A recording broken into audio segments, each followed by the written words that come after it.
Eu sou Elciana, estamos aqui na sala de webconferência da DITEC, hoje recebendo os professores Edson José Pegoraro e Wilson José Vieira, que são da equipe de Filosofia do Departamento de Educação Básica da Secretaria de Estado da Educação do Paraná. Eles irão comentar com vocês as 5 questões das disciplinas de Filosofia que fizeram parte do primeiro simulado do Enem 2012, realizado pelos alunos da Rede Pública Estadual. Então, passo a palavra agora ao professor Edson José, que dará continuidade a este evento. Oi, então, tudo bem. Vamos conversar um pouco, eu e o professor Wilson, com vocês, sobre as questões do Enem. Uma análise que pretende ser uma análise dialogada, a gente vai estar trocando uma ideia sobre as questões que vocês realizaram e projetar, assim, uma perspectiva de como compreender o funcionamento da prova do Enem e como a filosofia tem sido observada e tratada nessas questões. Passo a palavra ao Wilson para dar. Bem, boa tarde, então. Boa tarde, Edson. Boa tarde, alunos, todos aqueles que acompanham a nossa conferência. É importante observar que nós temos, então, a obrigatoriedade da filosofia na rede, não só pública do Estado do Paraná, mas no Brasil de maneira geral. Bem, é importante observar que tal obrigatoriedade ela não decorre, isso observando principalmente a matriz de referência, né, da prova do Enem, que essa obrigatoriedade ela não está implícita, não está presente na matriz de referência de ciências humanas e suas tecnologias. Então, se a gente olha a matriz de referência na qual está fundamentada as questões de filosofia para a prova do Enem, a gente vai observar, claro, a necessidade do conhecimento da tradição filosófica para a compreensão da realidade atual, porém, observando não só as questões, mas observando os elementos que norteiam, os conteúdos que norteiam a prova em si, nós não vamos encontrar elementos que possibilitam a análise, né? E, claro, a ideia do senso crítico, avaliativo, comparativo em relação à cultura, à política, em relação também à sociedade. Ou seja, o elemento efetivamente filosófico, ele deixa a desejar, ele não está efetivamente presente, né? O que se percebe muitas vezes é um entendimento da filosofia na transversalidade, que na nossa perspectiva não é algo muito positivo, não é algo positivo nesse sentido, né? E principalmente levando em consideração que a matriz leva fundamentalmente a necessidade de uma comparação do significado histórico geográfico, ou seja, como propor questões efetivamente filosóficas, sendo que o que está sendo efetivamente avaliado é o elemento fundamentalmente histórico-geográfico, né? Ou seja, um grande questionamento que pode ser feito com relação às questões é a efetividade filosófica, a pergunta, né? O que há efetivamente de filosofia? É uma primeira questão a ser observada. É importante também que, caso exista alguma dúvida com relação a todo o processo, que o aluno possa ir até a página do INEP, né? Então, nós temos lá www.enem.inep.gov.br, e lá você tem uma série de esclarecimentos, né, com relação não só à inscrição, mas com relação à própria prova, que vai acontecer esse ano, no dia 3 de novembro, né, no primeiro dia, nós vamos ter, então, a prova de Ciências Humanas e suas tecnologias. Então, é importante que você possa ter o maior número de informações possíveis para que, assim, você possa realizar uma boa avaliação, né, professor Edson? Acho, assim, importante, referencial, né, isso que o Wilson coloca para a gente, essa observação. Vocês devem ter contato com colegas da Escola do Ensino Médio e vocês observaram que esse ano o MEC disponibilizou os livros de filosofia pela primeira vez. Então, não todos os alunos tiveram acesso, mas as turmas de primeiro ano. Isso reflete um pouco a inserção da filosofia no ensino médio, né? Isso também a gente se a gente fazer o grifo da análise conforme o Wilson estava colocando, isso é o referencial exato do processo de como a filosofia vem agargando o seu espaço e conquistando o seu espaço, e o reconhecimento também dentro da matriz curricular, né? Então, a gente acredita que as questões de filosofia, elas vão ganhando gradativamente mais o corpo filosófico, né? Mas a gente gostaria de colocar algumas dicas, referências assim básicas, gerais, para organizar essa prova, né? Então, uma das primeiras questões chaves, né?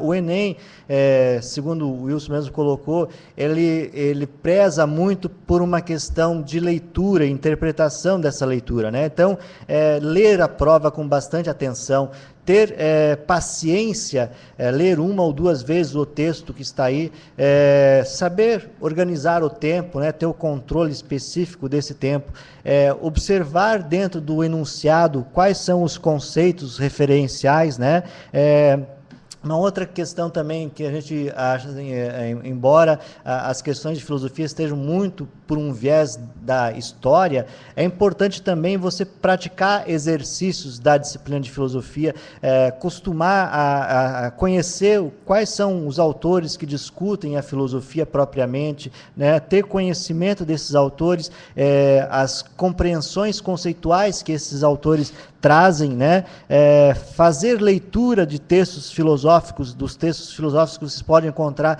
no nosso próprio portal Dia a Dia Educação.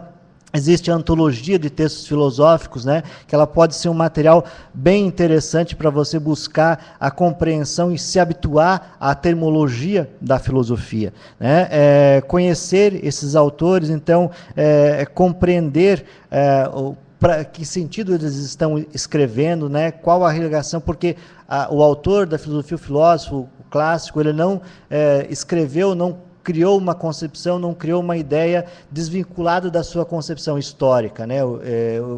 Essa percepção da realidade histórica, da percepção da onde o filósofo está falando, também ele é traduzido nos seus próprios textos, né? Então, existe esse componente tanto histórico como geográfico também, a gente pode falar de certa forma, né, que está presente também. Uma outra questão também importante é a apreensão desses conceitos, dessas concepções expressas no texto. Então, ter essa visão de conjunto, né, e articular essas ideias, né, para você organizá-las de forma que você não cometa equívocos ao interpretar ou analisar a prova, né? Não sei se mais alguma colocação, Wilson, a gente pode iniciar com as questões aí. Eu considero importante também, Edson, apontar isso a partir da leitura da matriz. Isso é importante para que o aluno perceba o que efetivamente ele será cobrado na prova, inclusive respondendo aquilo que sempre disse em sala de aula, né? Eu que sou professor da rede pública, professor do Colégio Estadual do Paraná, e os alunos sempre cobravam, né? Olha, professor, quando a gente vai fazer uma revisão do Enem, uma revisão para a prova do Enem? E aí eu dizia a eles, olha, não há possibilidade de se fazer uma revisão para o Enem, né? Por quê? Porque é uma prova que é distinta das provas que nós costumeiramente temos, né? Provas de vestibulares da Universidade Federal, a Universidade Estadual de Londrina, a Universidade Estadual de Maringá. Por quê? Porque não existem, isso sob o ponto de vista filosófico, né?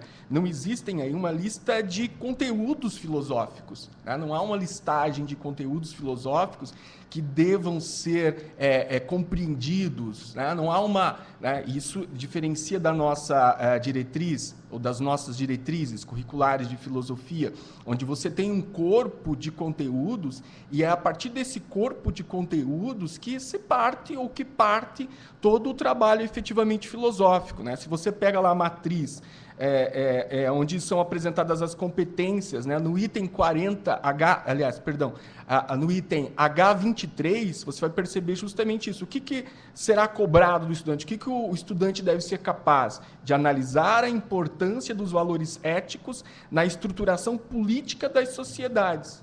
A questão fica muito em aberto, né? Analisar os valores éticos, políticos, de quê? Em quem? Né? Fica bastante vago. Né? Então, não tem aí uma listagem de objetos, de qualquer conteúdo filosófico da tradição filosófica, que trate de maneira sistemática, de maneira rigorosa, né, dos problemas, né, das doutrinas, das teses, né, próprias do campo filosófico. Né? Então, como efetivar uma espécie de revisão, um estudo efetivo sobre essas questões. Né? A gente observa que nas questões existem muitos apudes, né? Não existe uma retomada de textos clássicos do próprio filósofo em questão, embora existam aqui nomes conceituados, né, da história da filosofia, mas o dito clássico ele não se faz presente. Então, eu considero isso importante. Ou seja, o que é necessário ao estudante para que ele responda às questões de filosofia? Ora, fundamentalmente uma boa formação. Leitura de mundo, leitura de bons livros, da literatura, da história, da filosofia. Então é importante que a gente tenha em mente essa perspectiva, né, com relação ao Enem. Claro, já há mudanças. Se você observa as provas dos 2 últimos anos, né? Se você pega lá a prova de 2010, 2011, esperamos que em 2012 a filosofia se faça ainda mais presente, você percebe essa mudança. Né? A filosofia ela se faz presente, ela ganha corpo, muito embora que, se comparado a outras disciplinas, ainda estamos aí distantes. Né? Se você observa as questões de matemática, você bate o olho, a matemática, embora ela faça relação com a física, com a química, com outras ditas disciplinas, etc., mas você olha e vê que é uma questão de matemática, o mesmo não se percebe com relação à filosofia. Né?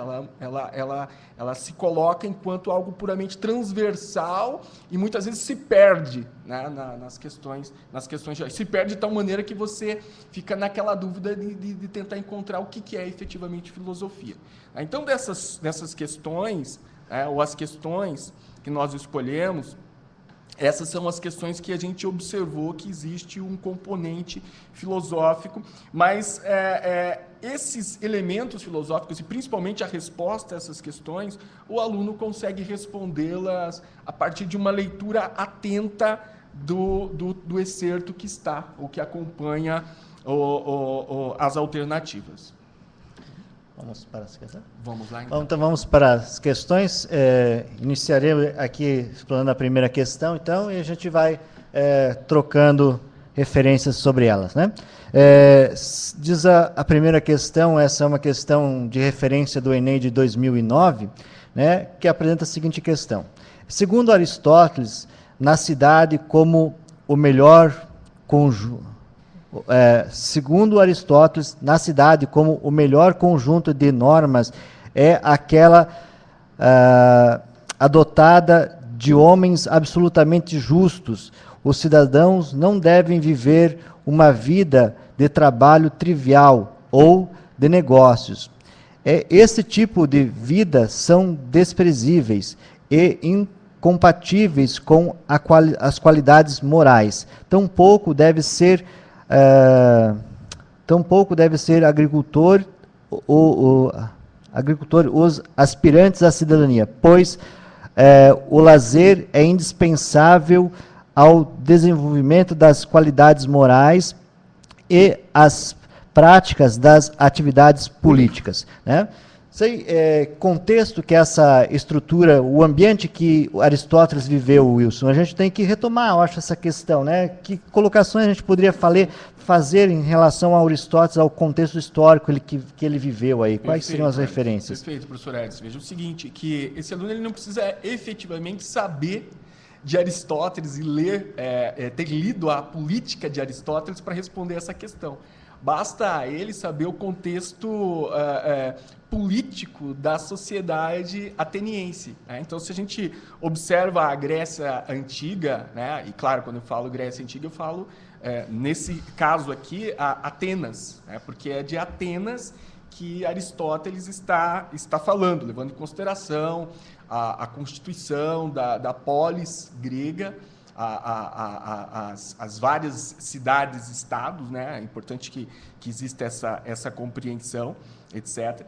Então, se você observa quem era cidadão em Atenas, você vai fatalmente encontrar a alternativa correta, você vai chegar à resposta correta com relação a essa questão. Bem, para os gregos, então, cidadão, né, no caso em Atenas, a democracia ateniense, né, cidadão eram os homens, né, maiores de idade, né, portanto, ateniense, claro, ateniense, não escravos, não estrangeiros. É importante perceber, então, que a democracia ateniense ela é uma democracia direta, né, mas uma democracia não no seu sentido tal como é entendido hoje, né, no sentido de que ela era restrita a alguns. Quais alguns? Claro, aqueles que, na perspectiva grega, tem o pleno uso de sua razão, ou seja, você tem aí a exclusão de mulheres, de crianças, de escravos, né, dos estrangeiros, dos metecos, ou seja, todos esses estão excluídos de uma participação política, né, nas funções da cidade-estado, nas funções, enfim, na participação do poder de maneira geral. Né? Claro, é importante, e aí, reportar-se ao pensamento de Aristóteles. O Aristóteles vai dizer isso no seu livro A Política. Veja que aqui você tem o Van Acker, né, que escreveu a Grécia, né, a vida cotidiana na cidade-estado, ou seja, você não tem uma obra efetivamente do Aristóteles, né? Você tem uma citação de Van Acker, e Van Acker cita, por sua vez, o Aristóteles. É importante perceber que, para o Aristóteles, o viver político, ou a vida política, a existência política, ela diferencia os homens dos deuses e das bestas, dos deuses e dos animais. Segundo Aristóteles, o homem que não vive em comunidade, a ideia do zoon politikon, né? O homem é um animal político, é um animal que só se compreende na polis, na cidade, né? E o homem que não vive em sociedade, ou ele é um deus, ou ele é uma besta, ou é um animal irracional. Né? Então, o homem, ele na medida em que ele vive em sociedade. E, claro, nós temos que partir da perspectiva que há uma espécie de hierarquia no pensamento aristotélico, né? E, claro, no pensamento do grego, né? do filósofo grego, de maneira geral. A gente já pode perceber isso lá no Platão, né? no próprio Sócrates, essa perspectiva. Então, se a gente observa todas as alternativas, penso que...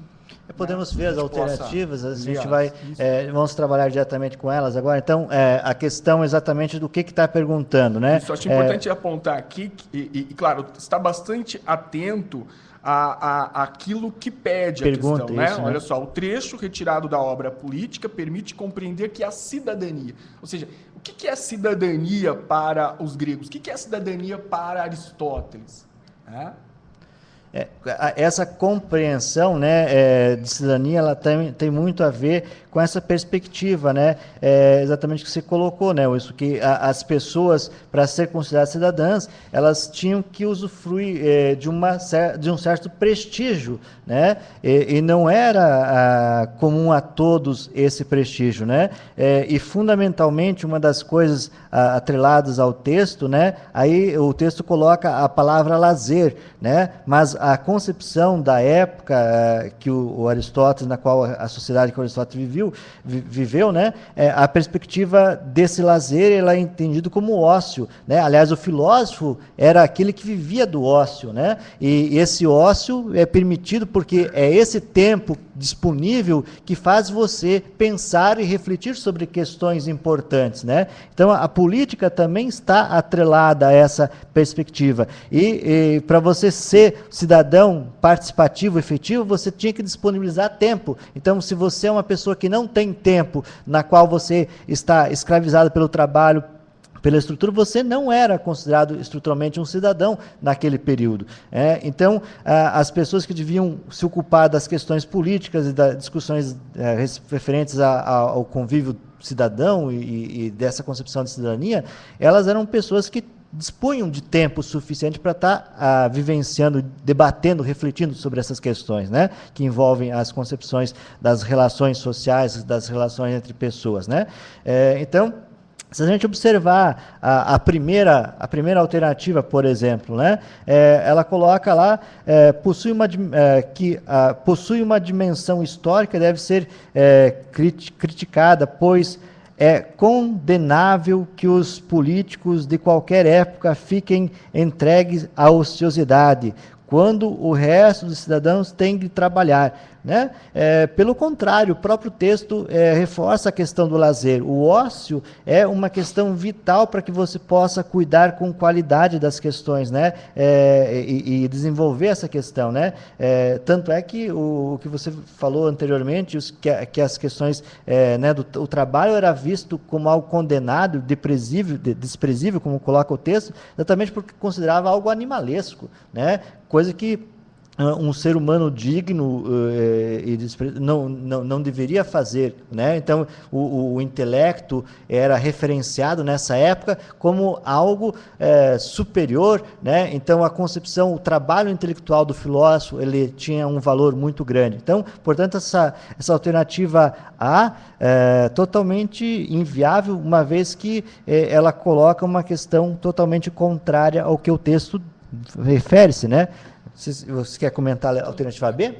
Isso, pode. Mas eu acho que eu considerar a questão da dualidade. Você muito bem apontou, né? A questão da dualidade entre o trabalho manual e o trabalho manual ou braçal e o trabalho intelectual. Eu vejo que nós somos herdeiros dessa concepção de mundo, né? Temos aí toda uma história escravagista, há toda uma compreensão de trabalho alicerçada nessa compreensão.